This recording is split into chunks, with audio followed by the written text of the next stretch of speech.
Please welcome Downtown Seattle Association Board Chair Sung Yang. We're delighted to be back in the Seattle Convention Center's Summit Building, a facility that continues to welcome thousands of people to downtown, helping drive our revitalization.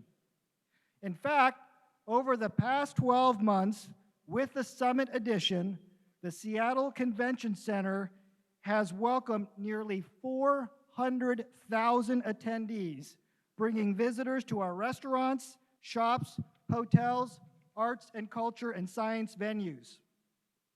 This place has played a significant role in fostering that sense of connection and community critical to downtown success. Before we continue, the Downtown Seattle Association acknowledges that we gather today on the homelands of the Coast Salish people, the first peoples of Seattle who have continued to steward the lands and waters since time immemorial. We make this acknowledgement recognizing the unique role we play in stewarding downtown's public areas and pursuing our vision of a downtown for all people. The DSA commits to meaningfully engaging, including and honoring Coast Salish people and pursuing actions to amplify their rich history, culture, and contributions. Now, last year we gathered in this space to talk about the optimism and opportunity for our downtown in 2023. And I think it's safe to say that we have made significant progress over the last 12 months. Investment in downtown is strong, and we continue to benefit from creative public-private partnerships, including a very big and exciting one that you'll learn more about today. And speaking of partnerships, you've probably noticed a little bit of a change at City Hall the last few months. And because of that, the spirit of partnership is stronger than it's been in quite some time. And a large part of that is because of City Council President Sara Nelson, who will join us shortly with an update on the new council and her priorities for downtown's future revitalization. Yeah, that's worth clapping for.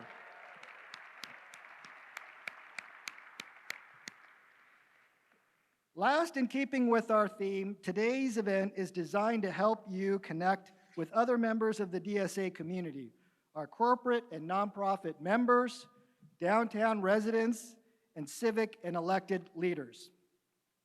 In a moment, DSA President and CEO John Scholes will take the stage with the State of Downtown address.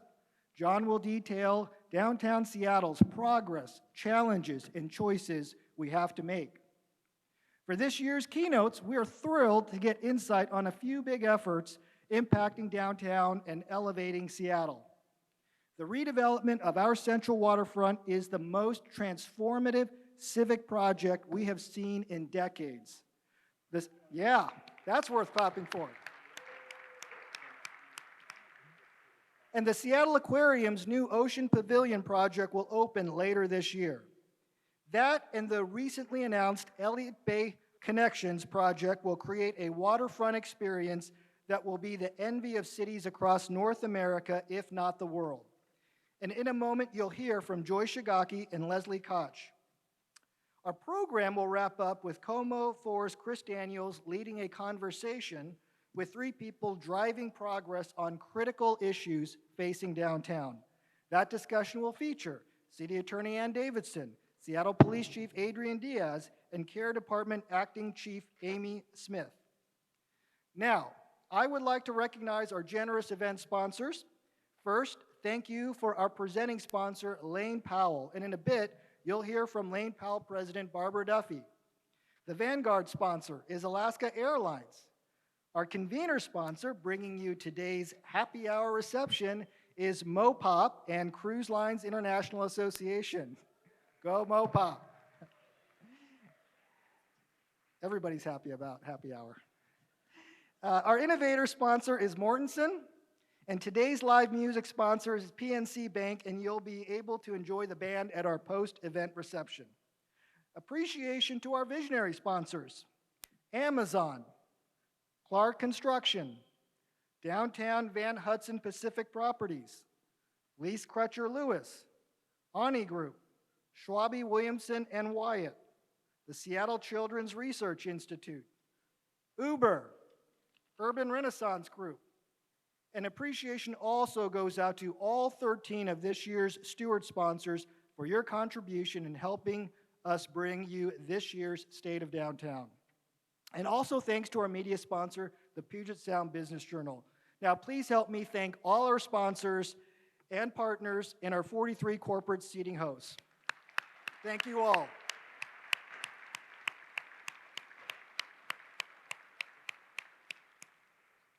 Finally, let's give a special welcome to the elected or appointed leaders who are here today, and I ask they stand to be recognized and remain standing while I call their names, and let's hold our applause until all are announced. First, starting with the man who helped make the summit a reality, King County Executive Dow Constantine, King County Assessor John Arthur Wilson, King County Prosecuting Attorney Lisa Mannion, King County Council Member Claudia Balducci, Port of Seattle Commissioners Ryan Calkins, Sam Cho, Hamdi Mohammed, Seattle City Attorney Ann Davidson, Seattle City Council members Sara Nelson, President, Joy Hollingsworth, Kathy Moore, Rob Saka, Dan Strauss, Tanya Wu. My gosh, I think we have to notice this is a public meeting today.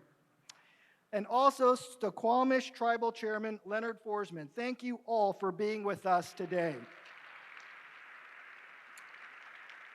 Yeah, thank you. And before we move on, I have one more housekeeping item. We encourage you to join and amplify today's conversation and post about this event on social media using the hashtag SOD2024. SOD2024. We hope you enjoy today's discussion about the state of your downtown. Thank you. Well, hello, everybody. Thank you, Sung, for that introduction. And thank you to the sponsors. And just thank you all for being here and your interest downtown. I just love this building, so let's take a moment to recognize the beauty. Hi, I'm Sara Nelson, City Council President and Chair of the Governance, Accountability, and Economic Development Committee. And I just have to say that I agree that this is it's a transformative moment in downtown because we've now got a supermajority pro-public safety, pro-economic growth city council, and yay.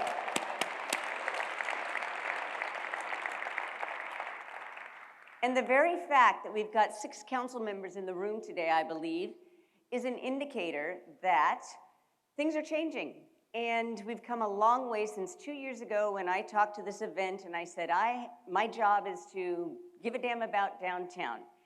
Well, now I've got company and it's really exciting. And I recognized, however, that actions speak louder than words, right? We've got still a long way to go to get to where we need to be. And that's because, in part, we've seen I would say a complete breakdown in the correlation between city spending and progress on the events that matter most to the people in this room and all over the city. Crime, addiction, homelessness, housing affordability. And so it's no wonder that public trust in council is at an all-time low. Just have to recognize that. And we know, council knows, that to build back your trust, we've got to deliver results. Thankfully, we don't have to reinvent the wheel because last year, John presented a roadmap of steps that we should be taking to work toward economic recovery in downtown. And I won't touch on all of them, just 2 that I'm trying to make a little bit of progress on.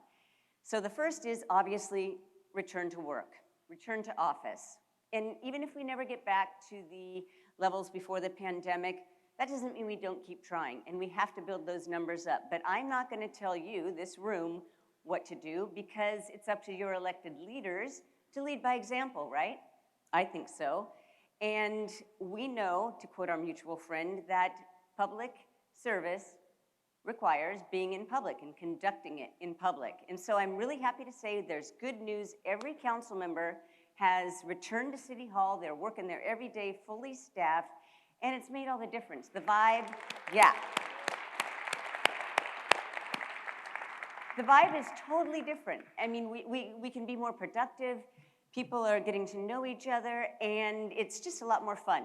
And the next time you watch a meeting in chambers, we're all sitting up there at the Diaz, which is quite a change from last year if anybody was in that meeting to renew the mid, right? And so that's happening, and I'm working on updating the city return to work policy, and that'll be coming out soon. So that's good, and yep, there we go. When I said council meeting in chambers, what must have gotten into your thought bubble was what happened last week, and I'll just cut to the chase and say, no, we're not gonna let people disrupt our council meetings. We're gonna stop that disruptive behavior. That's what we do. We have to do the people's business. And so, you know, that shouldn't have been any controversial thing, right? That's just what we do, keep the ball rolling. So clearly, people aren't going to come back to work, or the retail core, or the theater district unless they feel safe on our streets and on public transit. And so public safety is the next item. There's a reason why I made the District 7 representative, Bob Kettle, chair of public safety, because he has to listen to you. He has to listen to his constituents, and he's got more skin in the game to drive the change that we need to see. So that was on purpose, and it's clear that nothing's really gonna change fast enough until we can bring back SPD staffing levels. That's the most important thing of all, not just for downtown, but the whole city. And we don't just throw up our hands because every other city is having problems with the labor pool, et cetera. No, we have to ask why, and then dig into our internal processes to figure out what's working and what isn't. And also for council to develop some legislative fixes if necessary. And that's the role of council, to act as an oversight body. And so that's what I'm doing. I'm identifying barriers, and you'll be seeing something come forward pretty soon. That's just a little bit of a tease. So that's one of those things that I'm working on, and I just have to say that it all comes down, of course, to accountability. That's what we do as a legislative branch. That's why there's a formal place in my committee by putting that name in there. And it takes both the executive and council to work together. We've got a better relationship with the mayor's office than we ever have before. And so this is extremely exciting. And all I have to say is that we could just go down the list of everything that's going wrong, but you're gonna hear so many positive things that are happening downtown in 2025 and 2026. Well, I call, let's just give a plug for 2024 being the year of downtown. I'll just state that right here and say that for that, I need your help. This is my last point. It's a call to action. You've got allies on city council. You can't write us off as a lost cause anymore. We need you. We need your voice. We need you to make comments, send emails, urge council and the mayor's office to be bold, because that's what it's going to take to get us where we need to go. And I'm just so much looking forward to a stronger partnership with the people in this room as we look forward to our shining future. And just thank you for being here. Thank you, DSA, for bringing us together. That's it. Thank you. Thank you for being here. Thank you, Councilmember Nelson, for being here, for your remarks, for your convicted leadership. I've had the great pleasure for over 20 years of calling Sara a friend and a colleague, and I'm glad that we all today can call her the president of the Seattle City Council. It's got a great ring to it. And thanks for modeling the way of being back in the office. I think democracy and public service should be done in public again, and I think it's good for government, it's good for downtown certainly, and it's good for the relationship between our elected leaders and our mayor. We were down at City Hall meeting with some of the new council members over the last week, and it was really nice to have those meetings in person and not behind a laptop. So thank you to you and your colleagues for modeling the way there. Somehow we scheduled this on the same night of the State of the Union. Awkward. I wish President Biden's people had called my people. We would have sorted it out. But we're glad to be here and sorry to be competing with our president. And it's good to be back in this incredible building. This ballroom, this building is such a gem, and it's still got that new convention center smell. It's good to be back for the second year in a row. This weekend over at the Arch Building, the Seattle Golf Show will be taking place. 4,000 or so attendees in the Arch Building. And then here, 6,000 folks for the Student Affairs Administrators in Higher Education. That's a mouthful.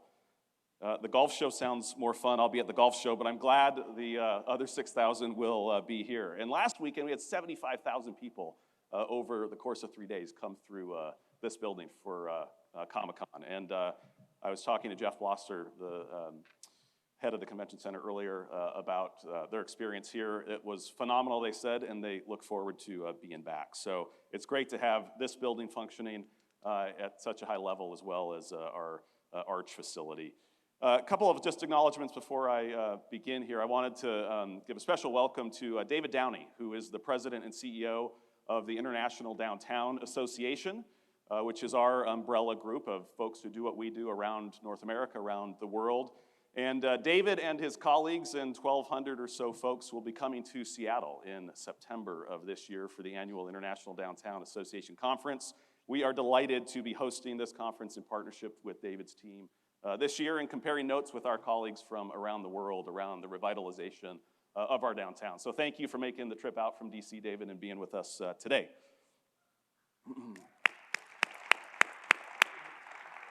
And I mentioned Jeff Blosser earlier. I wanted to acknowledge Jeff's extensive service in the convention industry, 45 years of service in convention center business across our country, 13 here in Seattle, getting this facility built through a pandemic, 22 years in Portland, an incredible asset for Seattle, who will be retiring from his role, well-earned retirement in May. So thank you, Jeff, for all you've done for Seattle, for shepherding this project through a really difficult time.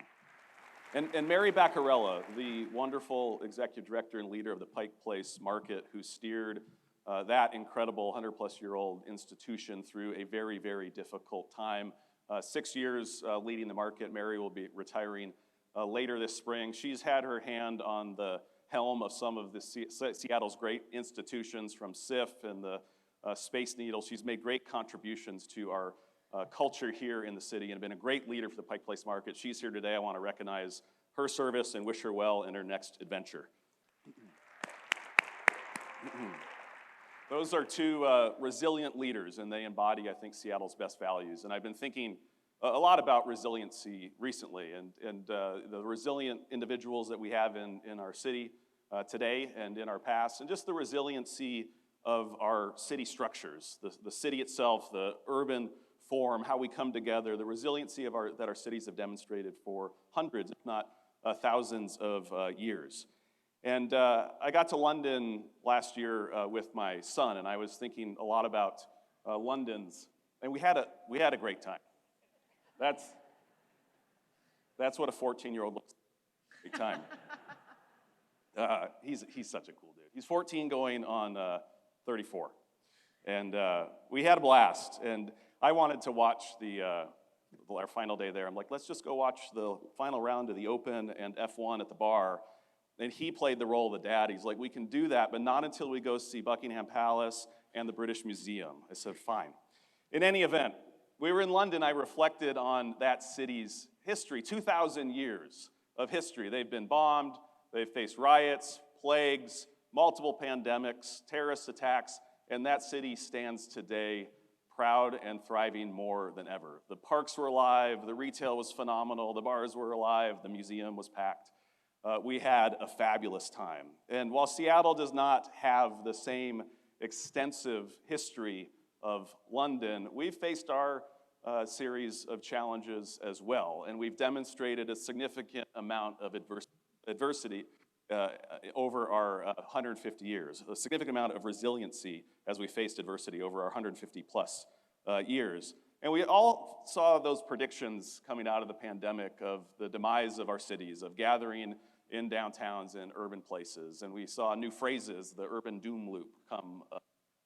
And even the author of that phrase has sort of walked it back. That's not what we've seen. We've seen progress in people returning to our cities, returning to our downtowns and urban areas, wanting to be connected with one another, wanting to share in experiences that they can't get anywhere else. And I think we've all seen that progress here in our downtown over the last 2 years. No doubt we have a lot of work to do, but we're making significant progress. And I just want to say it's always a great privilege to be able to deliver these remarks on behalf of our organization and our board and our membership to you. I think this is my 9th or 10th opportunity to do that, and it's something I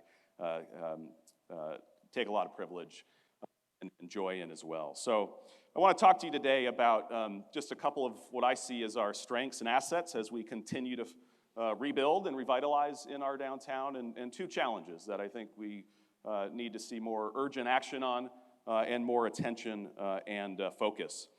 Number 1, we're revitalizing from a very strong base with a great mix of uses in our downtown. This has never been a downtown where you just go to work. It's never been just a commercial area of our city. We've had this great mix that's been intentionally created over decades. That's been our recipe and our playbook, to locate our arts and culture and performance venues within the downtown core. Our sports stadiums and arenas tucked close in to the core and near one another. Our convention center, the existing building, the Arch, and the new convention center, to have those close into the downtown. This was probably the most complicated place in the state of Washington, on top of a transit facility, the bus tunnel that was here, to build a convention center. But we made the decision to do that because it's good for this mix. And I echo Sung's shout out to County Executive Dow Constantine. Anybody involved with the convention center will tell you this building would not be here but for Dow's leadership in getting this thing done as the owner of the underlying dirt that this building sits on today. So thank you for that, Dow. So we've got this, yes. So we've got this great mix of the aquarium is here, the symphony, arts and culture, and yes, commerce as well. And it's a neighborhood.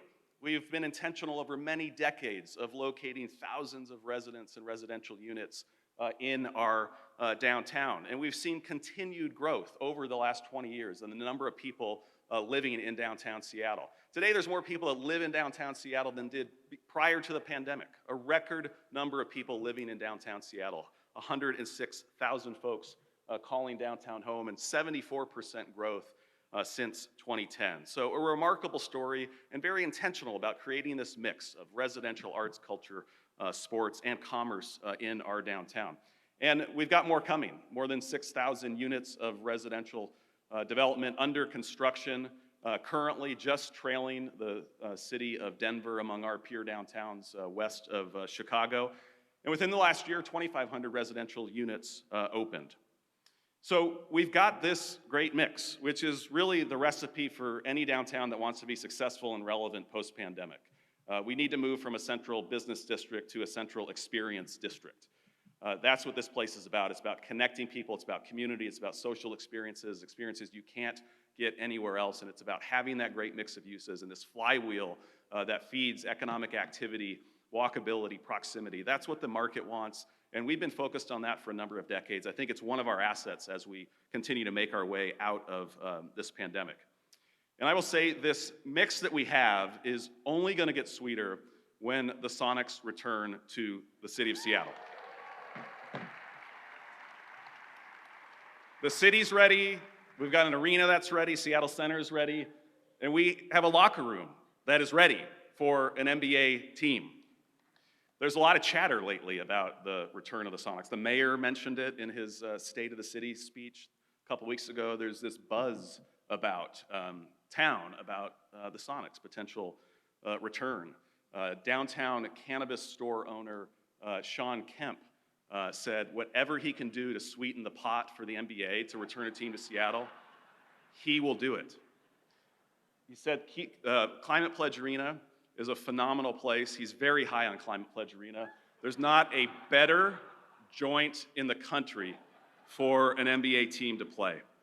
So we look forward to the Sonics' return to our city. We deserve it.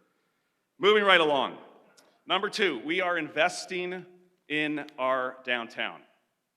We continue to make investments, the public sector, the private sector, the philanthropic sector. Even in these uncertain times, we are investing in this place. It's a critical strength of ours, and it's something worth being very, very proud of.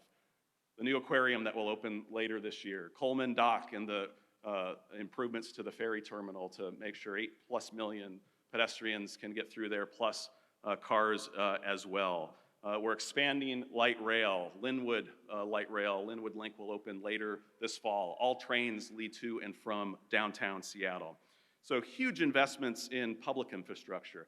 and big investments in programs and promotion and cleaning as well. We renewed and reauthorized the Metropolitan Improvement District for another 10-year term last May under the leadership of Councilmember Sara Nelson. That was a huge lift, which will mean more than $200 million of investment over the next decade in cleaning, marketing, beautification, park programming, and staffing.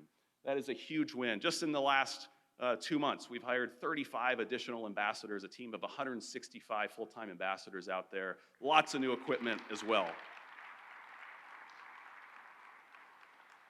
And we're promoting our city as well under the leadership of Visit Seattle and the investments our hotel community are making, which were increased this last year, $10+ million a year in promoting downtown and Seattle to the world, to the country, to leisure travelers, and to folks looking to host conventions here. So on total, we've got $5 billion or so under construction or recently delivered of public infrastructure and $400 million plus in ongoing spending over the next decade to keep this place clean, beautiful, and to promote it to folks from around the country and around the world. That's a big deal. So even in these uncertain times, we're doubling down on our investment in this place. That's a strength and asset of ours and something that gives me a lot of encouragement.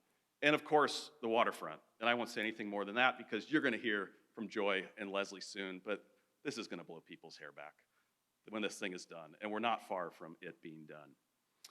But looking ahead, one other additional investment to highlight. The Seattle Kraken and the folks that brought us Climate Pledge Arena and the One Roof Foundation under the leadership of Mari Harita, the vice chair of the DSA, and her colleague Rob Johnson, who I think are here with us today, they proposed a $100+ million remake of Memorial Stadium, and boy, does it deserve it. That dilapidated stadium that serves so many kids in our community and has served all kinds of other purposes over its history deserves additional investment. And with a partnership with the city and the school district and some incredible pros in delivering phenomenal stadiums and arenas, we are going to have a terrific facility that is going to continue to serve kids in our community, Seattle Public School kids, but be available for all kinds of other uses as well. It's going to be another injection of great positive energy on the Seattle Center campus. So thank you to them for what they're doing there. This is a big deal and a big investment to come.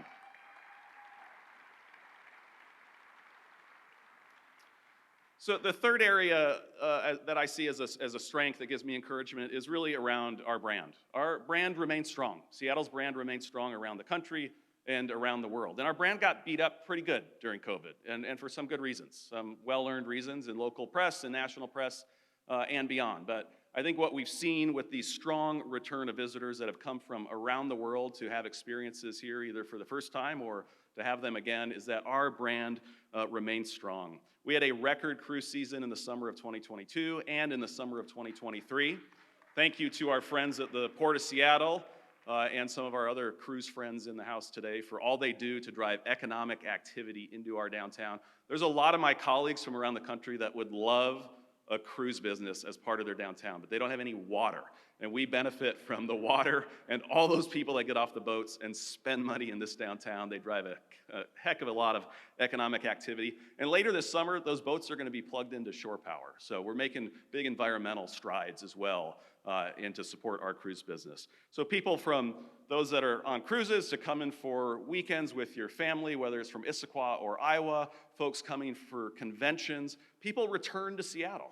And that's a good thing. And I think some of us were worried of, as we reopened coming out of the pandemic, after we saw a lot of negative headlines, and not just us, but folks from around the country, whether it was on the Today Show or other places, would they come back? They have, and they've come back in big numbers. And, Taylor Swift, who was at the Taylor Swift show? One of them, yeah. I mean, she rocked Lumen Field, right? And Ed Sheeran, he rocked a barista shift at Starbucks before he rocked two shows, one I think at the Paramount and another at Lumen. These big events, the concerts at Lumen, the concerts at Climate Pledge, they are big business for our downtown. The Saturday night of Taylor Swift's show, we saw the most hotel revenue ever captured and generated within the city of Seattle. By leaps and bounds, she blew that record out of the water. $7+ million generated in a single Saturday night when she was in town. The Blue Jays were here too, and Capitol Hill Block Party. My colleague Tammy Canavan, the CEO of Visit Seattle, will remind us there was a lot of things going on that night, but she was the top bill. So in total, in 2020, the summer of 2023, we had more than 6.5 million visitors come to downtown Seattle, and that's about where we were in 2019. So we've seen a really strong recovery over these last few summers as we've worked our way out of the pandemic. And I want to mention conventions. Last year was a really strong year for conventions in downtown Seattle. And this year is going to be even stronger. 55 conventions booked in downtown Seattle. That compares to about 44 booked in 2019. So a real strong return of conventions back to our city. And hotel room nights sold already this year to support conventions, Visit Seattle tells us, is 114% of what it was in 2019. So that's a lot of economic activity coming through downtown over these next several months of 2024. And just another shout out to Visit Seattle. We've got one of the best destination marketing organizations in the country and a tremendous leader in Tammy Canavan with a terrific team that is selling Seattle every day around the world. And foot traffic to some of our major attractions in the summer of 2023 outpaced in and around our major attractions. You can see them here, outpaced foot traffic in 2019. So a lot of progress in the return of visitors, and I think a big signal that we've got still a really strong brand in our city, both around the country and around the world. And if you thought we had a lot of visitors last summer, buckle up for 2026 when World Cup descends on Seattle. And our friends from Seattle World Cup are here, April Putney and some of her colleagues, and thank you to them for all they're doing. I understand Peter Tomazawa, the CEO, is with FIFA and the other 14 or so cities down in Miami for a meeting, but they are hard at work to make this a phenomenal experience. It's the biggest event on the planet. It's going to be the biggest party our town has seen since the World Fair, and it's a great marker 2 or so years out for all of us to rally around and toward. It is going to be a treat.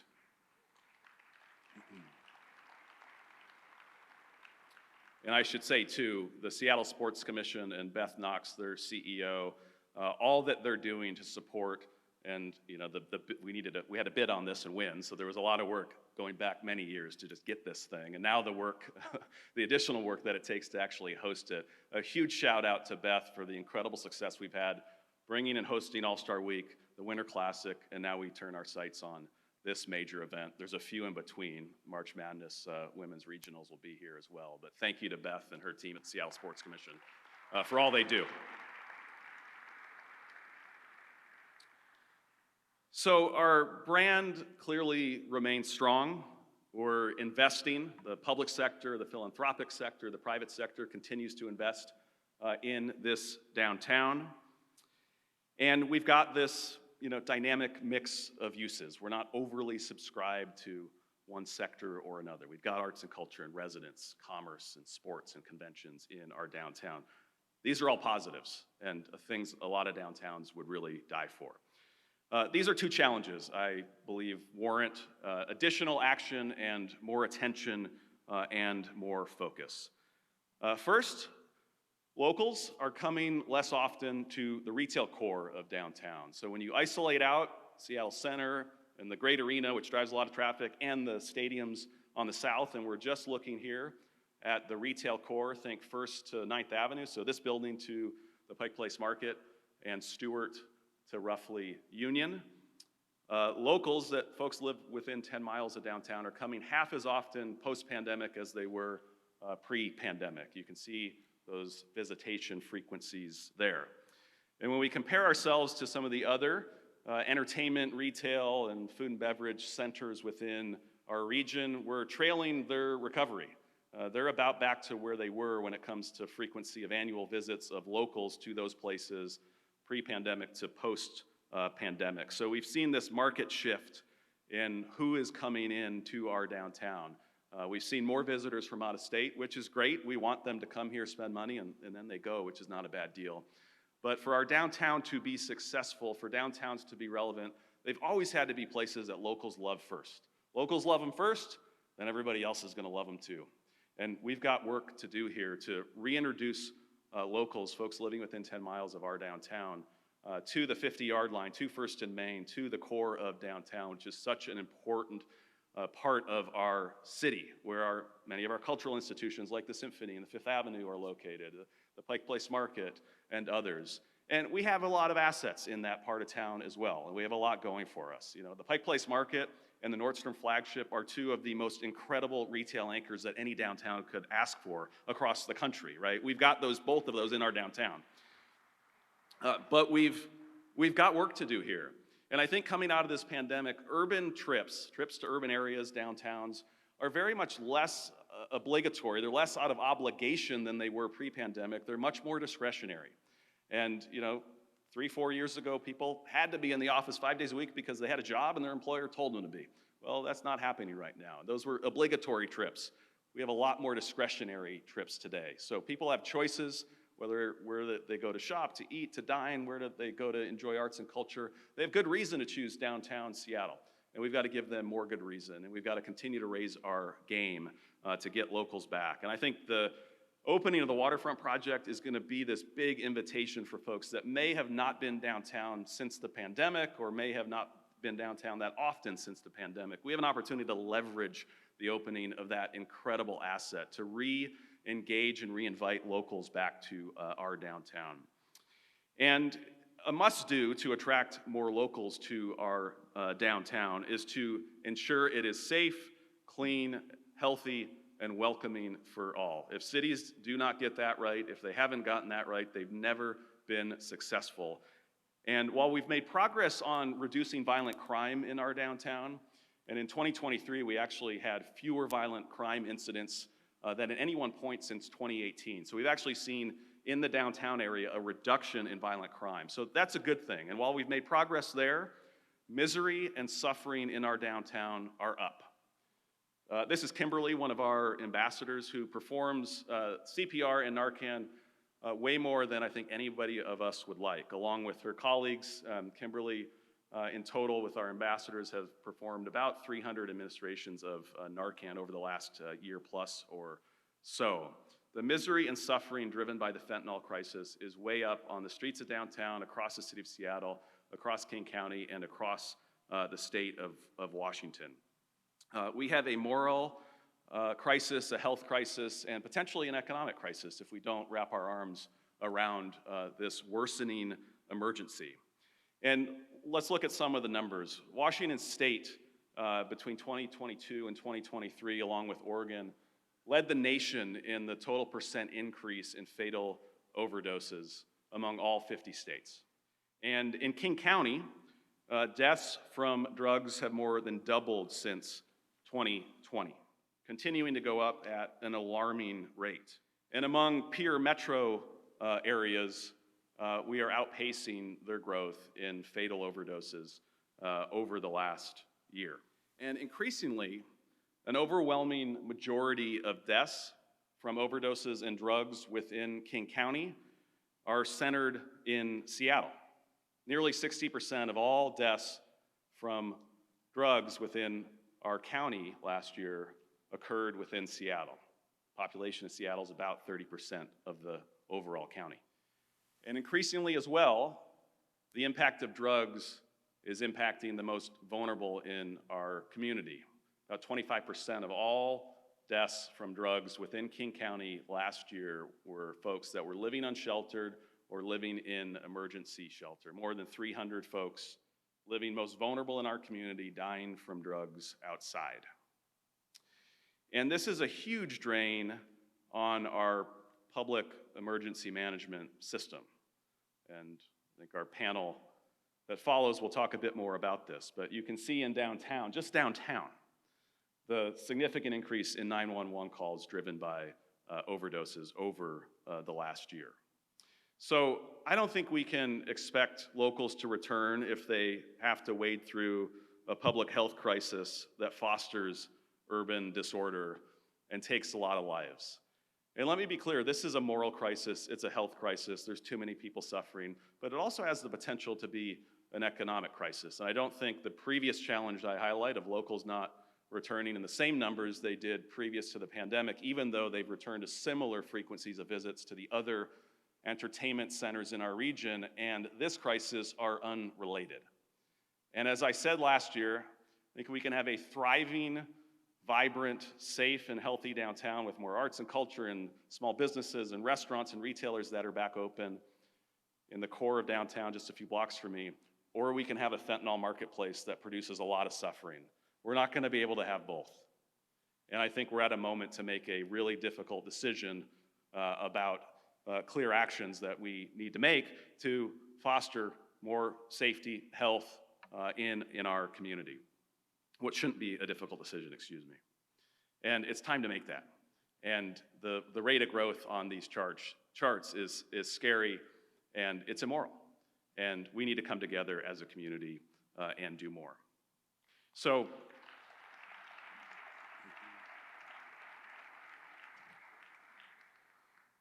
and I do want to acknowledge what the county announced earlier this week, the 5 steps that County Executive Constantine, along with some council members, announced, along with public health. I think these are critical initial steps. We have to act with urgency. This is everybody's crisis. Philanthropic sector, private sector, all levels of government need to come together to make a difference here. So we no doubt have some tough challenges to confront that require collective and urgent action. And we have some advantages and strengths as well, as I covered earlier. And I do think, I agree with Councilmember Nelson, I think we are at this unique moment, an inflection point of sorts in Seattle. I was having lunch the other day at the Nordstrom Grill, and I was reflecting on the passing of Blake Nordstrom, which was just a little over 5 years ago, this past January. And I was reflecting on what he would always say in a boardroom. Blake was the chair of the Downtown Seattle Association many years ago, among his many civic contributions in Seattle. And I remember him in a committee meeting or a board meeting, and any kind of meeting, he would always be sort of challenging whether or not we had consensus and alignment. Consensus and alignment. If we didn't, we were never going to achieve any progress. We'd never reach the outcome. If we didn't agree on the scope and sort of contours of the problem and how we were going to address it, we'd never get there. Consensus and alignment, consensus and alignment. He would just sort of pound his fist on that. And I think at this moment we sit in Seattle, when you look at the council we have, you look at the mayor and his focus, you look at what voters just said in November, you look at where the philanthropic sector is investing, you look at what the business community and the private sector are doing, Seattle does not get closer to consensus and alignment than we are right now. And we ought to not waste it. We should be bold and act with urgency to address the crises that I just covered and to seize the opportunities we have in this room, in this city, excuse me.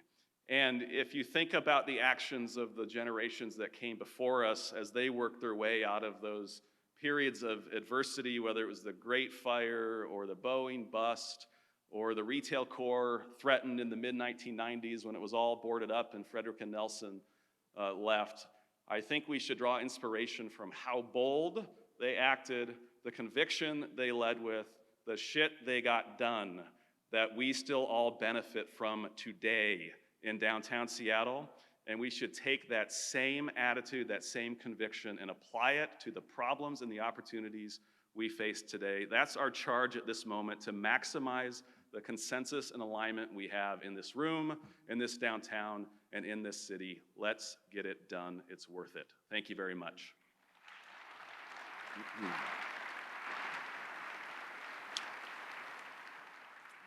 Well, good afternoon, everyone. It's surely my pleasure to join all of you on behalf of my law firm, Lane Powell, which is proud to once again serve as presenting sponsor of DSA's State of Downtown.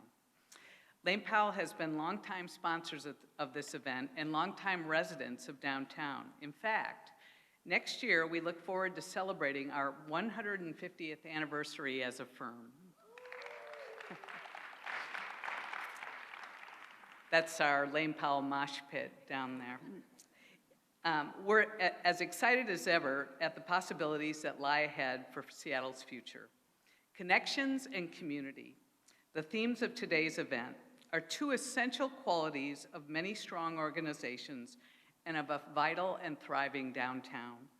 While we've spent the last few years integrating virtual connection into our everyday lives, nothing can replace that shared experience where people come together in person, shoulder to shoulder, eye to eye. The heart of our city offers so much. offices, parks, restaurants, shops, and community spaces. These are the places where we can come together and build strong, lasting connections, where we mix with friends, old and new, forge bonds, build trusts, making memories, shoulder to shoulder, eye to eye. These are the places that make our downtown so vital and lasting. Lane Powell has a deep and lasting connection to downtown Seattle. Our firm arrived in this city in 1889, and we've had a front row seat to the events that have shaped Seattle's history. In fact, the year Lane Powell opened its doors in Seattle was the same year that an overturned glue pot in a carpentry shop produced the Great Seattle Fire along the city's waterfront. That fire decimated 25 city blocks and the entire business district. But in its aftermath, this community rallied in a remarkable way and came back stronger still. Within a year, more than 460 buildings had been built, and most of the reconstruction of the central business district was complete. Our waterfront was reborn. Seattle showed its resilience and vision then, and has continued to do so time and time again in the many years since. That forward-thinking vision is the basis of the revitalization that we will be discussing today. A commitment to making bold moves and meaningful investments in spaces that will elevate this beautiful city. When the Waterfront Park and Elliott Bay connections are complete, Seattle will enjoy 50 acres of gorgeous parks and public space connecting along 3.5 miles of waterfront in the very heart of our city. These will be amazing new public spaces for residents, visitors, and tourists to enjoy, especially bringing those locals back down to rediscover and connect with our city, something, as John mentioned, is just vital to our success. And in just a couple of years, that space will be ready for the world to see and enjoy when we welcome a truly global audience to our downtown for the 2026 World Cup. Our two keynote speakers today will highlight the truly transformative moments that lie ahead for our downtown. These are big, substantial moves for our community, and the impacts will be felt for generations to come.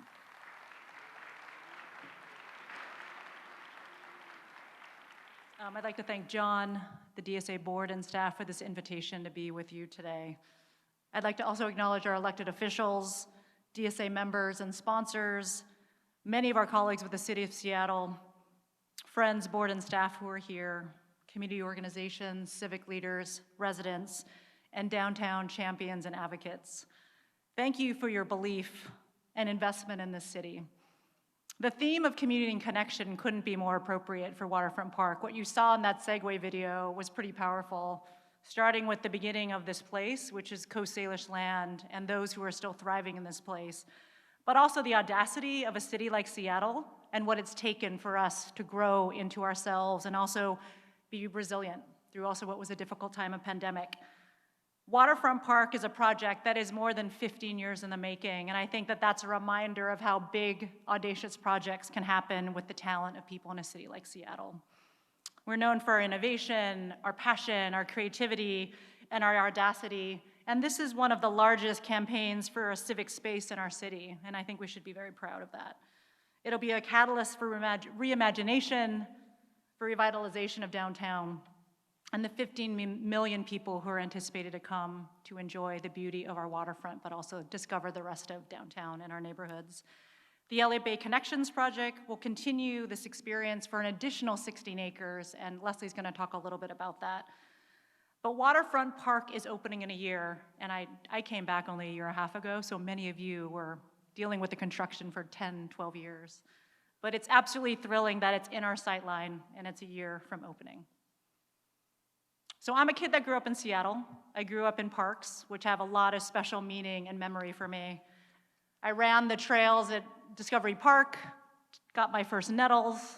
I climbed this very unfriendly child structure if you were there in the 70s and 80s. and ate my mom's rice balls and chicken as we played a mean game of wiffle ball. I had family events, birthday parties, community events at Seward Park, and walked that loop time and time again, both with friends, but also needing time just to reconnect and find respite being in nature. I was a kid at Rainier Playfield. We ran around in summer nights as my dad played softball, and we saw ourselves in that community, being able to play safely and seeing kids that look like us. And later, as a Franklin High School tennis player, go Quakers. Any Quakers in the house? All right, thank you. Worked on my serve, but also found a sense of place and safety in the South End as a public high school kid. And so when you think about your favorite park in the city or the place that you grew up in, what do you smell and taste and hear? And who are you with? Is it someone that you love? Are you there for a special family memory or event or a cultural event? And are you finding respite in nature just to disconnect? Because even as humans, we really need to be in nature. And are you feeling a sense of belonging, a sense of joy, a sense of connection to place? And how is it a reflection of that city, whether it be Seattle or the place that you live? This is Pier 62 at Waterfront Park that opened in the throes of COVID in the fall of 2020. No ribbon cuttings, no fanfare, lots of masks. But we have been programming this park, thanks to the work of the city of Seattle, who has built this extraordinary place, to be able to bring communities together, to connect, to create belonging, and to create memories. This was last year's REI S'mores on the Shore, and we expected 200 people, and we had 900 people on the wettest day. This Sunday, we're actually having our final fire pit, and REI is also hosting, so please come down. Last year, we hosted our Lunar New Year event. There's a trend. We thought maybe 400 people would come, but it was the day after the massacre in Southern California, and over 2,500 people came to be in community, to be connected, even when times are difficult, and to find a sense of place in this incredible space. And this is Soul on the Water, sponsored by Africatown, really bringing the best of the Black community's culture, art, and community and connection back to the Central District. Over 1 million people have come to Pier 62, and it has been a reminder of how parks can be transformative, that they're made for, and they make for dynamic, democratic cities. And nationally, we're seeing this trend of reclaiming old infrastructure projects, highways, double-decker highways, railroads, to be able to reclaim the beauty of our cities from what they once were. And Waterfront Park is going to be part of that renewal. It is going to be part of the revitalization and part of creating a place that everyone sees themselves in and memories to be created. So the reminder, this is a place that's on Coast Salish land. The stories, the voices, the histories are centered in this place of Indigenous people and will continue to be centered in the work of Friends and how we keep evolving this place for our city and our region. So a reminder, like the segue video, this extraordinary double-decker highway cut across the most beautiful part of our city, like the Embarcadero in San Francisco, like other cities across the nation. It was not about human-centered design. It was about disconnection. But the audacity of the vision after the 2001 Nisqually earthquake, but conversations even before that was, what happens when we build a new tunnel? We actually have a final walk and party on the viaduct. I heard there were like 100,000 people for that. And tear it down to reveal what is possible about a new waterfront and a new park to be born. It is a 20-acre park that is in the shadow of the former viaduct. So I've met people who actually moved after the viaduct came down and said, what's the big deal? It's like, oh, you don't remember. So part of the storytelling of this place is retelling that story, right?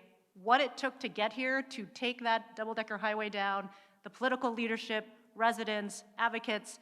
This 20-acre park running from the Stadium District all the way to Belltown will be creating this dynamic tapestry of experience of public space, connection to the waterfront, the tendrils back down to Pioneer Square, the 20-block Pike Pine extension to Capitol Hill, and down back to the Pike Place Market is part of that vision of reclaiming this extraordinary space.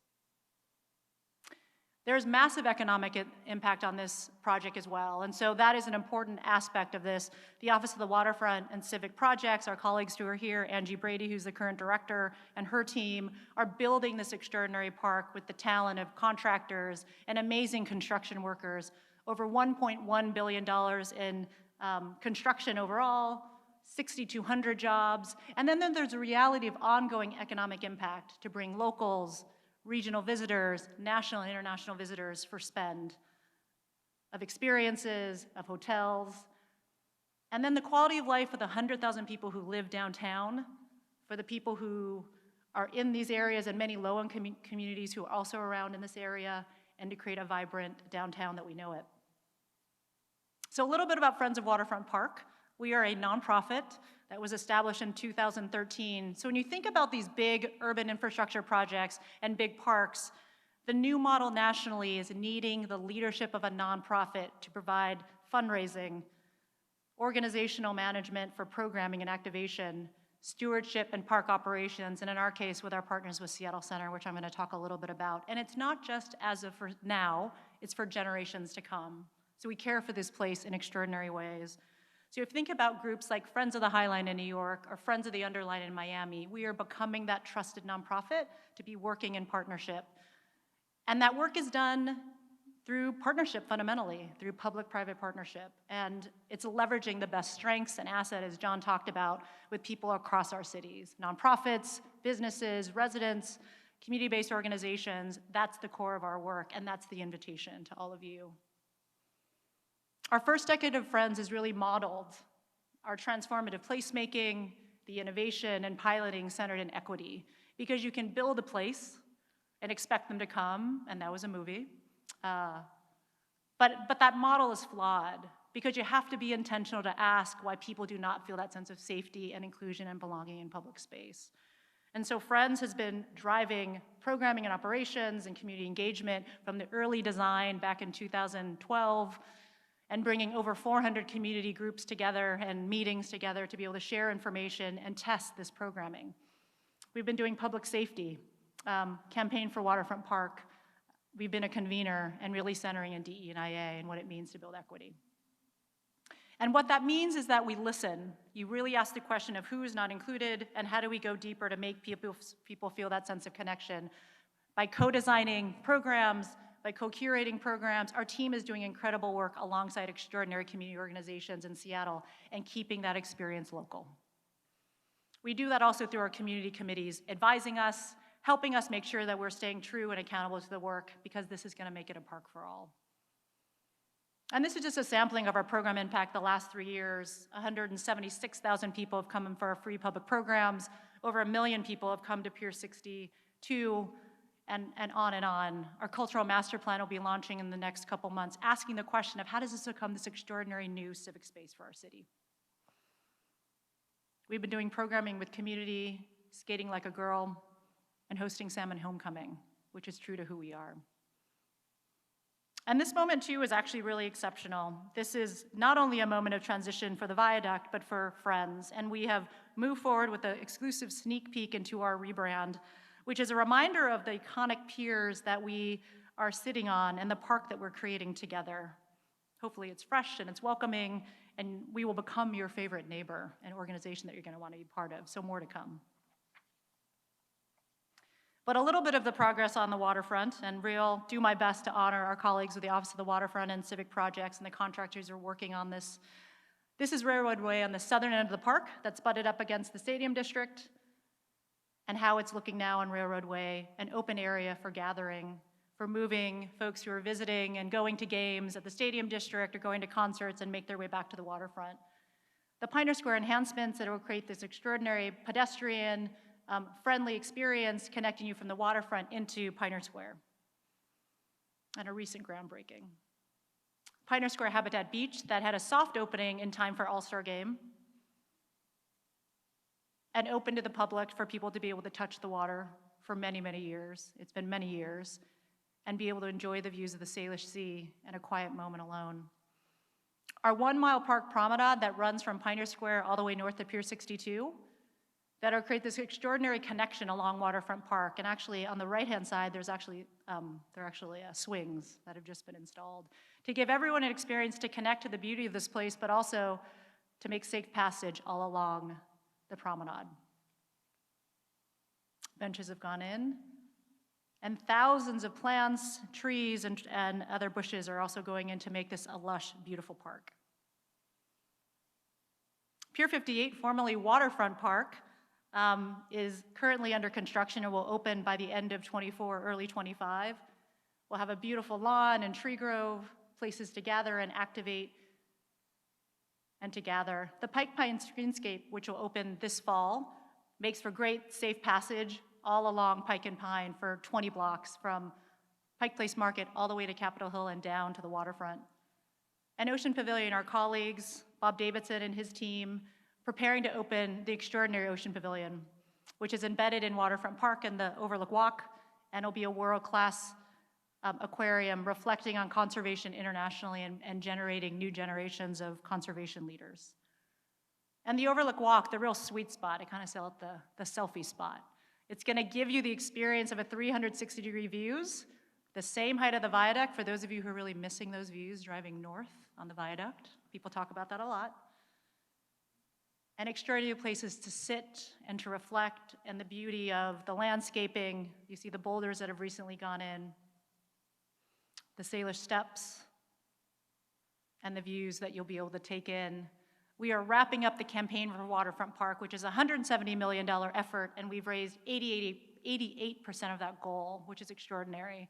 And we're in the last stretch to get there, so it's a real invitation to all of you to join us to close this chapter of this campaign and move into how Waterfront Park is going to be part of this town and this ecosystem. We're making public safety investments. We've invested $3 million to date on Pier 62 alone, modeling a new model for public safety that's centered in a humane approach, as John talked about. We're working with Project Reach to provide outreach workers for those who are unhoused. Our staff are the eyes and ears on the park, and a new partnership with Seattle Center is providing public safety officers to be able to be available to address issues, to be able to enforce park rules, and then you call the Seattle Police Department when it's needed. But that unique approach is what we need to solve for some of these more challenging issues. As part of that partnership, we invested $5 million that was matched by the Metropolitan Park District, because public-private partnership is critical for solving for challenging issues. And that's important for making sure that this park is a park you all feel safe when you come, and everyone feels that sense of welcome. Our partnership with Seattle Center, I'd like to call out our colleagues that are here, started on July 1st, and we are grateful for the wisdom and the expertise that exists on that 78-acre campus. They are providing extraordinary urban park space management with Friends, and we're absolutely thrilled that they will be managing maintenance and public safety now into the future. I just want to say for a moment to recognize there are many, many people in this room. I came back, many of you know, only about a year and a half ago, and I recognize that the audacity of projects like this take many, many people. And there are a lot of civic leaders in this room who have fought and solved and try to figure things out from the very beginning, but that's what it takes for these kind of projects. And I just want to take a minute to really just acknowledge many, many people between the Friends board and staff, many civic leaders in this room, businesses, residents, LID ratepayers that have gotten us here. The city mayors, there have been many in this project, I think there's 7. City council members, city staff, contractors and designers, our governor, WSDOT and the Port of Seattle. The Office of the Waterfront and Civic Projects, Angie Brady, who's the current director, and Marshall Foster, the former director, who's now with Seattle Center. They just need a lot of cred for that, exactly. The Seattle Parks Department, Seattle Department of Transportation, and then a special shout out to the Seattle Historic Waterfront Association, the Pike Place Market PDA, the Lions for Pioneer Square, and the DSA for supporting the LID. Thank you. We do audacious things in Seattle. We are going to make memories at Waterfront Park, and the grand opening will be happening in less than a year in early 25, so stay tuned. It'll be followed by seasons of activation and programming that'll be led by Friends in our community. So come to S'mores on the Shore, call to action if you're around this Sunday. Take a walk on the waterfront, and see how much is changing and see this park taking shape, reach out to us about grand opening sponsorship, about co-promotional opportunities, and give to the Campaign for Waterfront Park. And we just want to invite you to be friends and remember this city is extraordinary and we appreciate all that you do in this room. Thank you.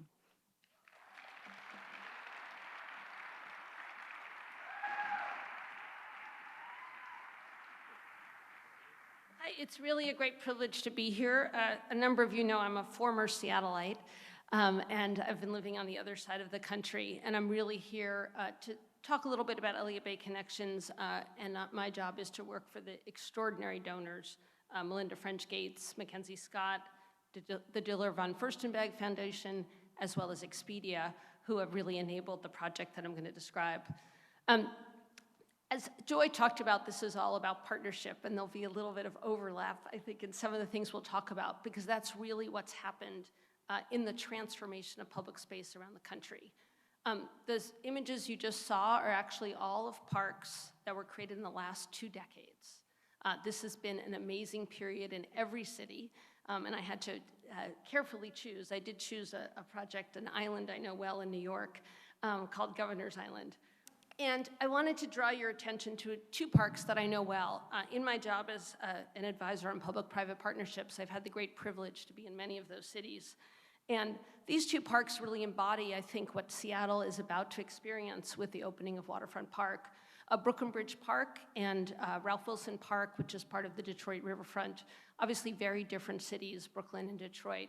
But those parks have brought everyone from their cities, from every neighborhood to the waterfront to really create a whole different kind of experience. And I think you heard in Joy's remarks what's already happening on Pier 62 and what the vision is, as Barbara referred to, in imagining this entire waterfront truly connected. As I mentioned, creating those parks is not just about brilliant architects, it's not just about generous philanthropists, it's about public-private partnership. And public-private partnership is really the result of innovative leaders, elected officials like Mayor Harrell, elected officials like the commissioners of the port, 3 of whom are here, who really lead their teams to come up with innovation and new ways to approach partnership. So I'd like to take a moment just to acknowledge the staff who are here. From the city of Seattle, Deputy Mayor Burgess, Deputy Mayor Wong are here. I know that Adiam Emery is actually back working, but if we can just take a moment to recognize them, the heads of SDOT, Parks, the Office of the Waterfront, the Seattle Center, very importantly, SDCI. And then from the port, in addition to the commissioners who've been recognized, Executive Director Steve Metrick and his extraordinary staff. What I'm about to talk to you about is truly the result of partnership with those public servants. And if we can just take a moment to acknowledge the people who work every day in the public sector. And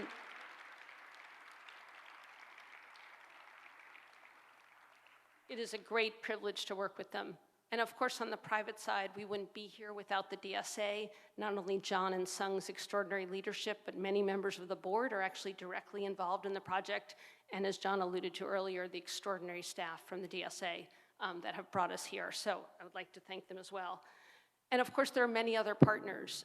Leonard Forsman is here from the Suquamish. We're working with the Suquamish and the Muckleshoot tribes. BNSF is an incredibly important partner. As you'll see in a moment, King County Executive Dow Constantine has already been recognized. And of course, the amazing team of local designers, planners, project managers, and construction managers who are all based here in Seattle, many of whom are members of the DSA, who are together working with our public partners to realize the vision that I'm about to share with you. So a moment to thank everyone. So the idea of connections, what Barbara referred to, what Joy referred to, of connecting that waterfront, it actually goes back to another era of public-private partnership. There were a group of civic leaders, I do confess they were all men, is my understanding, so a little different, who came together in 1903 and really with the vision of how could Seattle be a beautiful city. That was a full-page ad in the Seattle Times. And they hired the Olmsted brothers. And as we all know, we can pick a park, Seward Park, Woodland Park. What would Seattle be without the Olmsted design parks? And the Olmsteds really recognized what makes Seattle unique and gorgeous. And I think it's worth reading that this, again, from 1903, 120 years ago, the primary aim should be to secure and preserve for the use of the people as much as possible of these advantages of water and mountain views. And today is a gorgeous day for me to question my sanity in leaving Seattle, but that you live in a very, very special place. What people don't recognize, perhaps, is that the Olmsted brothers also had a vision for a waterfront park on the other side, not the lake, on Elliott Bay, that was never realized. So when we think about the inspiration and vision for reclaiming the waterfront for all of us, it actually goes back that long. And then as we looked ahead, but from 1903, there were many generations of civic activists in this community who advocated for the removal of the viaduct and taking the waterfront back for the people. Lake to Bay was important, the idea of connecting that waterfront to the Seattle Center. And this image is actually by James Corner, the visionary landscape architect who's designing Waterfront Park. And this is from one of his first presentations when he was first hired more than a dozen years ago. And again, recognizing this idea of connection and parks that it can extend along the bay. And so when you look a little bit more closely at the central waterfront in the heart of this city, there's this gorgeous park under construction, which Joy just shared with you, the Seattle Aquarium, the beautiful Olympic sculpture park brought to us by the Seattle Art Museum, many people who are here, one of the, I think, the greatest urban sculpture park in America. But as you look at this, you see that there are some broken connections. The stretch of waterfront of Alaskan Way that goes between Pier 62 as well as Olympic Sculpture Park.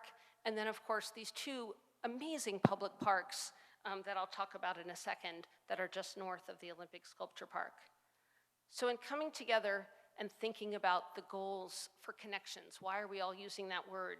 It's really the idea of realizing that vision, first articulated by the Olmsted brothers, of connecting people, connecting the parks with this new greenway, connecting the people of Seattle to Myrtle, Edwards, and Centennial parks, thinking of them as a connected set of parks, not parks that just serve bike commuters. We know many of you in this room ride your bikes to those parks. Connecting people to the Salish Sea and the stories and the people who have been here since time immemorial. And then finally, connecting all of us, right? One of the great things about the parks that you saw in that video is they have transformed the lives of those cities. There are now places that people share and come together from neighborhoods across their cities. And that at a time, we have to acknowledge, of division, that is an extraordinary thing to have done. So quick description, our project is building a greenway from Waterfront Park to the Olympic Sculpture Park, restoring and revitalizing Myrtle, Edwards, and Centennial parks. The greenway will create safe green passage, a shared use path, in the place of the Benson trolley tracks that many people remember. We're working very closely with SDOT, who is also bringing the Alaskan Way Safety Project, and adding plants and safe crossing to create a way for all of us on bikes, accessible pedestrians and families to come. So this is an idea today of what this looks like and what it could be in the future as we move forward. Then thinking about Myrtle, Edwards, and Centennial parks, these are two gorgeous urban parks. You couldn't wish for a better site anywhere in the United States, and they are carefully stewarded by our colleagues at the port as well as at SPR. But in a city where there are many resources and many needs, the public sector can't attend to everything. And so we are very privileged to work in partnership with these public agencies to bring a new vision of what these parks can be connected to the rest of the waterfront. So as we work getting input from the public and working with our partners, we're looking at adding much needed park amenities in those parks, enhancing the existing lawns, the plantings, and the trees, adding to the 700 trees that are already in those parks, improving bike paths and pedestrian paths for safety and also for accessibility, and the two beach coves that already exist, trying to bring them up to the level of the Olympic Sculpture Park Beach Cove and improving habitat and our access to water. And then finally, adding new play opportunities for children. So again, looking at Centennial Park today and imagining what it can be with new plantings and improved trails, looking at the beauty of Myrtle Edwards Park and a beach cove that provides even improved habitat and better ways for people to access the water and the green. So with that vision, bringing that all together, you can imagine, as Barbara referred to, really a connected waterfront in 2026. So to quote her again, and this is actually a quote from Mayor Harrell, so we know he can't be here, but he is leading this vision: 50 acres of connected green public spaces and parks, extending for 3.5 acres. Peter's not here, but we have committed to, with the city and the port, to delivering these improved public spaces in time for the World Cup. That is specifically, and I think Scott Redmond's in the room, so I'll remind him, that is June 10th is when the World Cup begins in Mexico City. We have an extra 2 days, Scott, which is June 12th is the first game here in Seattle, and the 19th for the American team. And we made that deadline because the philanthropists who are underwriting this project and whose vision it was believe in the city of Seattle, believe in the downtown, and believe in the public-private partnership that can happen with the leadership of the port and the city of Seattle. And it is that vision which can bring people back to the center of the city, as John talked about earlier, and really create a shared space that everyone in the city and region can enjoy. And so it is our privilege to work, again, in partnership to create this connection, and we hope that you will contribute your thoughts.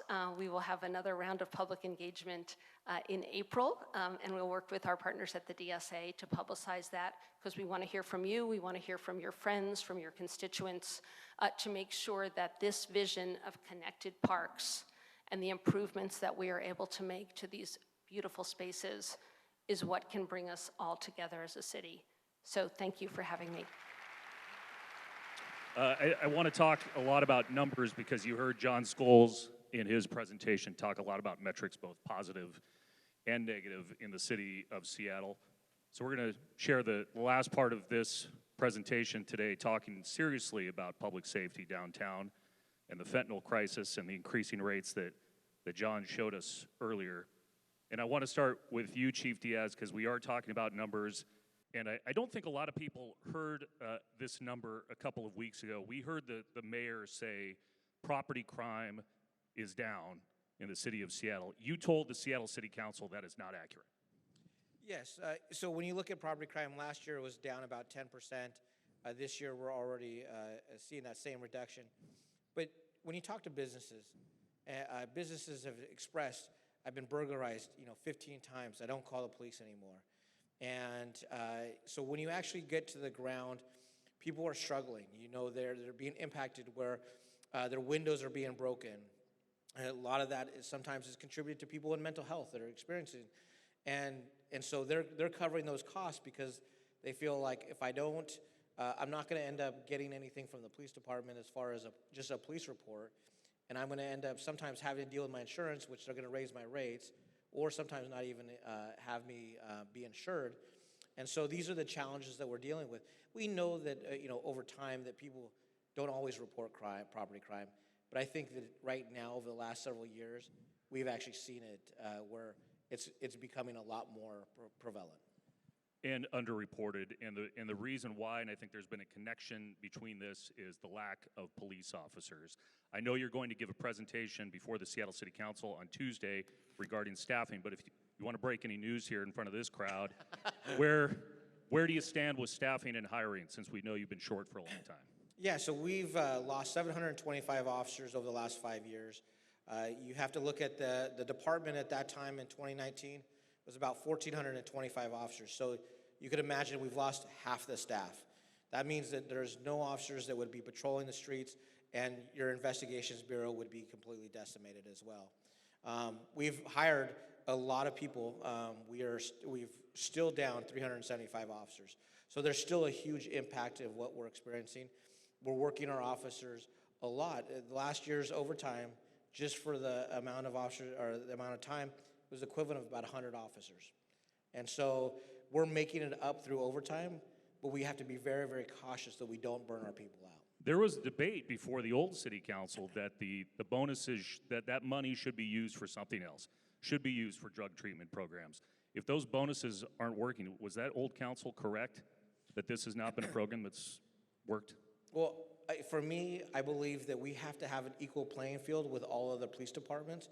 If other departments are enhancing with incentives and bonuses, we have to be able to do that stuff, that same stuff for our department. So, you know, that is going to be part of that discussion next Tuesday. But I do think that we have to figure out how we incentivize people to come into this job as well. I'd like to put some of the data back up on the screen as we talk about the trend lines downtown and the overdose calls. As I talked to you, City Attorney Davison, you were a big proponent of the Blake fix and fixing the drug ordinance here in the city of Seattle, but we have seen the overdose numbers as they continue to go up. How many people have actually been charged or treated as a result of that drug ordinance? It has only been in effect since October, so we have a few months. I'll check with our chief too.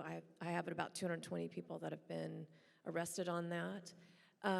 And I think the piece that I'm really wanting to focus on is that enforcement is really part of what we're talking about. Enforcement really is what we need. When we're talking about what John presented and how we want to have more predictability about the safety of sidewalks and public transit, it's because we need to say that our laws have mattered, and we do have a drug law now, which we did not have, and so now we need to enforce on that, because otherwise, I do think it's not compassionate to hold people accountable. That's when we're hopeful for the people's best self, is showing we care. There's been some scuttlebutt, City Attorney Davison, about an ordinance on how many times somebody can overdose and refuse treatment. We heard the city council president in front of everybody here tease something is coming. Care to elaborate? Well, that's her thing to say. I'll say for Council President Nelson. But I really do think that it's not, we shouldn't think that that's something we should shy away from. We should not be reticent to enforce our laws and to put that in there, because that's really where we're saying, again, with our systems, we care enough to actually act. When we don't care, we don't act. And we saw with the numbers, it's do or die. We really do need to do something, because the cost is great to people who are overdosing and is great for our economic impact and positive growth in downtown. One of the issues that this crowd has been concerned about is graffiti. You have the ability now to do something about that, but there's still a lot of graffiti in this city. How are you going to crack down? There is a lot. We did not have a lot of enforcement prior to my arrival. We did have an injunction. I'm really proud of my staff, our line attorneys, who got that injunction overturned at the Ninth Circuit. So we do have that available, and that is something that we are actively working on. And so we do know there are crews that are out there doing this, individuals who think it's okay to do, but it is destruction. It does cost a lot, and it does create a lot of visual blight, which in my mind invites a lot more criminal activity. So a lot of people in this room have seen the two of you, but they have not seen Amy, who is the head of the Community Assisted Response and Engagement Program. You got it. CARE. It is a new program. You are the third arm of law enforcement. Have you seen any early improvements downtown from where you sit? Third arm of public safety, not That's of another law way to say it. enforcement. Yeah, no, it's different, yeah. So community safety, I think we're seeing improvements because we're starting to alleviate the burden on other first responders. So I talk to Chief Diaz all the time, I talk to Chief Scoggins all the time, Health 99, and we've got to create capacity in the system. They can't staff up fast enough, and we can't scale fentanyl response fast enough, so it's nice to have a new kind of professional go out to 911 calls. I heard John Scholes here last year say that the city of Seattle should treat the fentanyl crisis like the COVID response. Yes. Oregon and Portland in particular have a state of emergency in effect that was issued by the governor there because of the fentanyl crisis, that you can make the argument, I've been down there, I've seen it firsthand, it's 10 times worse than what we have seen in Seattle and King County. Why isn't the city of Seattle and King County treating the fentanyl crisis like COVID? I don't know that we're not about to.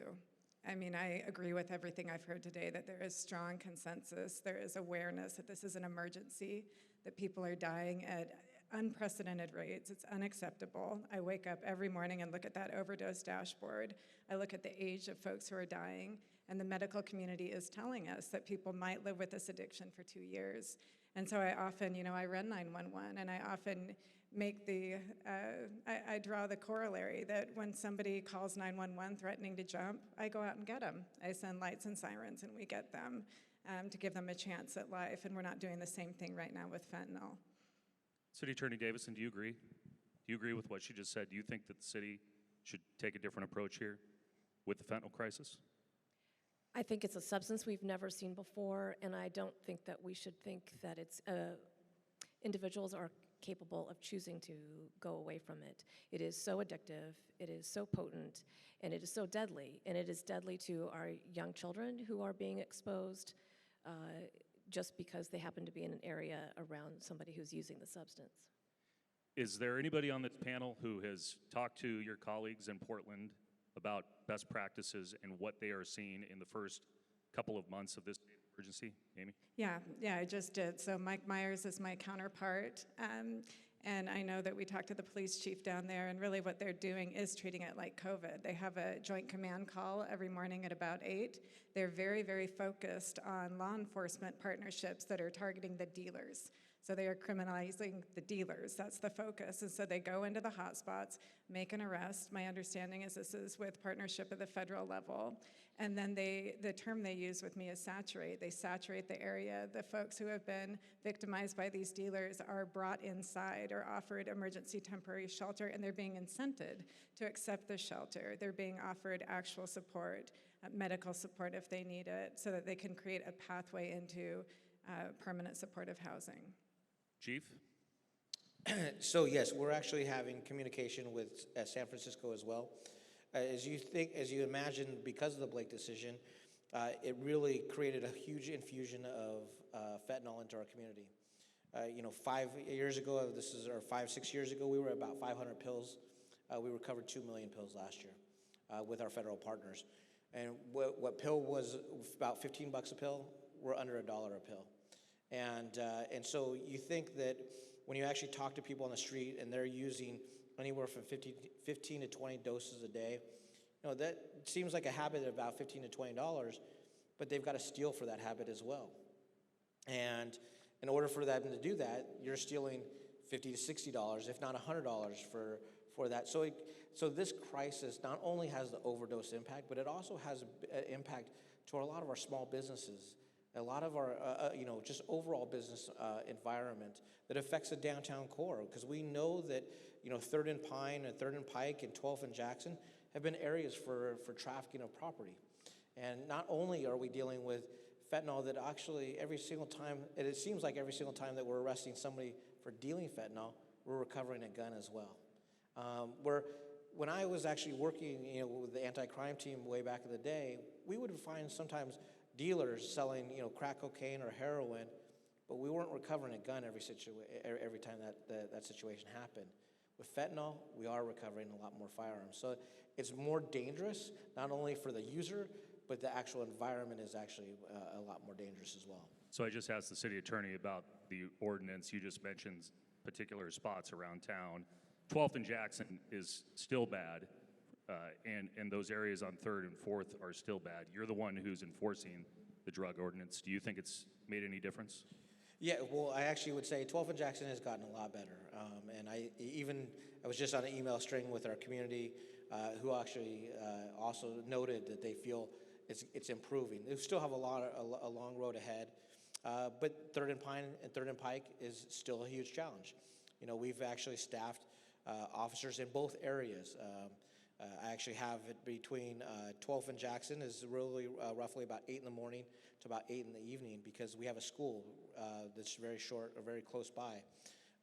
At 3rd and Pine, at 3rd and Pike, we have another set of officers that come in for about 7 more hours to provide emphasis patrols there. So we're trying to make sure that we're having an impact with that. We're running operations where we actually are targeting not only users but also dealers.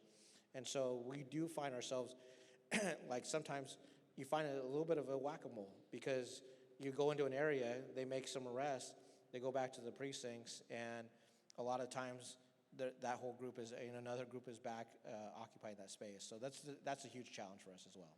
I think it's the first time anybody's talked to you since we heard what the state legislature did earlier in this week on the police pursuit laws. So as we talk about enforcement on these laws, when that police pursuit law goes into effect in 90 days after the session, is that going to change anything for the Seattle Police Department? We are actually evaluating right now, currently our vehicle pursuit policy, as well as our vehicle tactics policies, such as pinning vehicles, especially when people are sometimes passed out, because we are experiencing people that are going through fentanyl overdoses, but they're passed out at the wheel. And so we also have to make a safe environment to make sure they're not driving off. So we're currently doing that right now. We're actually in the midst of training our vehicle tactics policy. But right now, we also, I'm mindful of when you loosen up some of the standards, our biggest payouts for sometimes traffic deaths because of a pursuit death are in this area. And so we really have to we tend to be a lot more restrictive when it comes to our vehicle pursuit policy.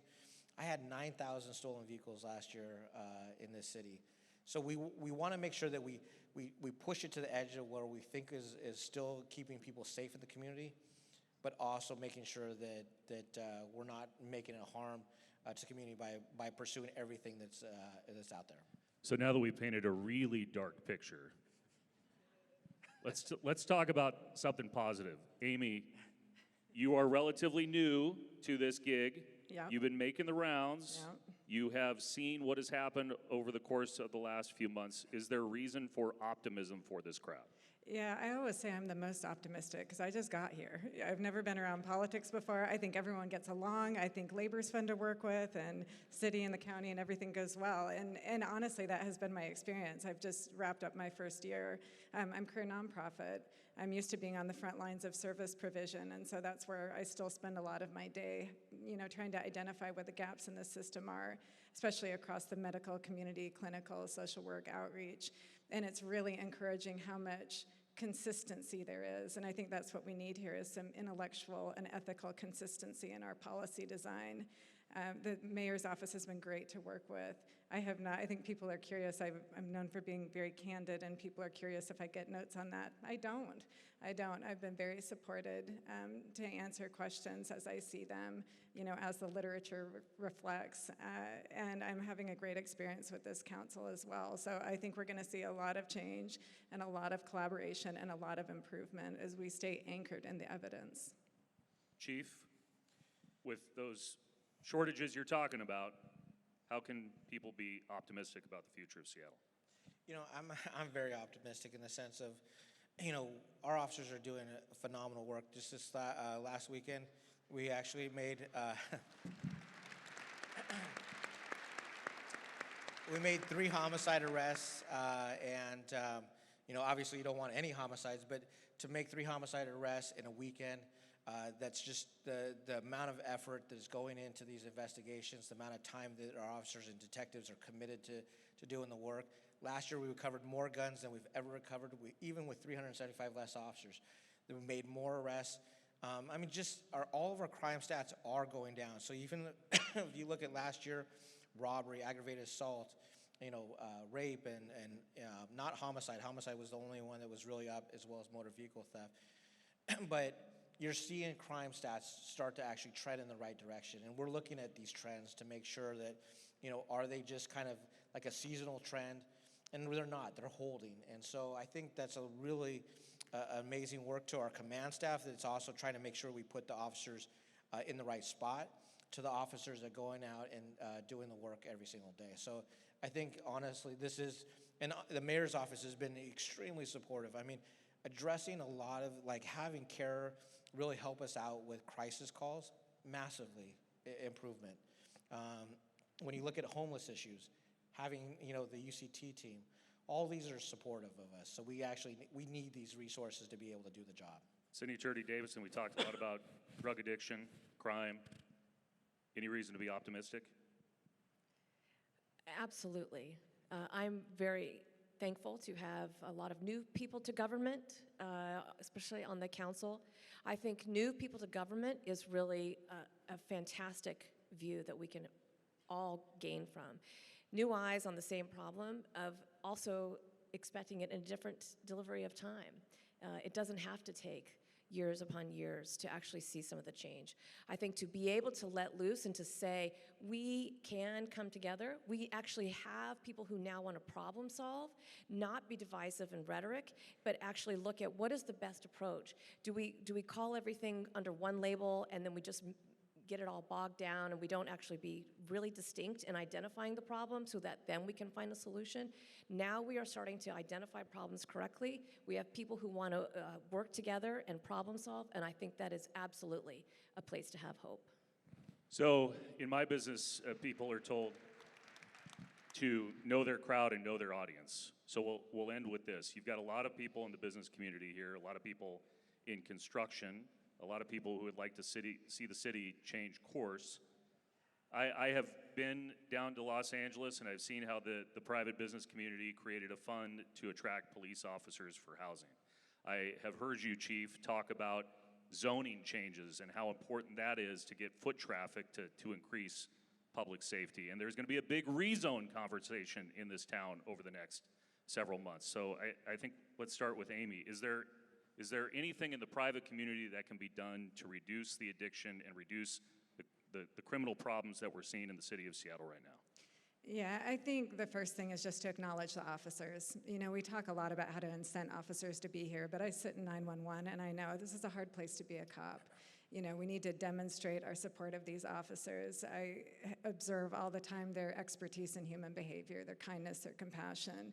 They're working overtime all the time, and it just doesn't really get acknowledged, so I think we can do that. I think my request of this group would be to not politicize these conversations. It's not useful. These are not political questions. We have people who are suffering. We have medical emergency, clinical emergency, and this is not about politics. And so I think we'll be able to get much further down the path of response if we don't debate it so much. I didn't like in the fall when people debated my title for a month. I have no interest in that. You know, people are suffering. Chief, quickly. I couldn't agree more with making sure that we recognize the officers. We're working towards getting a contract, and our officers are, charging hard. We're getting, some of the capacity built up for other units.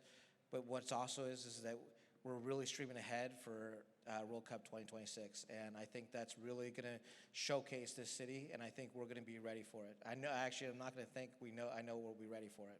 City Attorney, you get the last word. Anything that the private business community can do to make things better? I still want you to focus on, we need to have in-custody treatment. If we are going to be making a difference, it has to encompass all aspects of how we deal with this battle. It can't just be one of the tools that we have. It has to be all of them, and that means we have to focus on in-custody treatment, and we have to build out re-entry for somebody at the other side of that.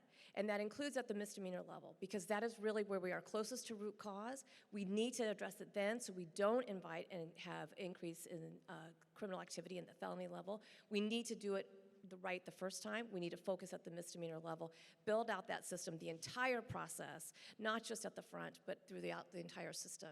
And it will require all of you to be a part of that, because many of you provide those services, and many of you will employ those people because they can make a recovery, they can come back to society, and it starts by showing that we care, by enforcing our laws, and we bring people in and get them back at the end.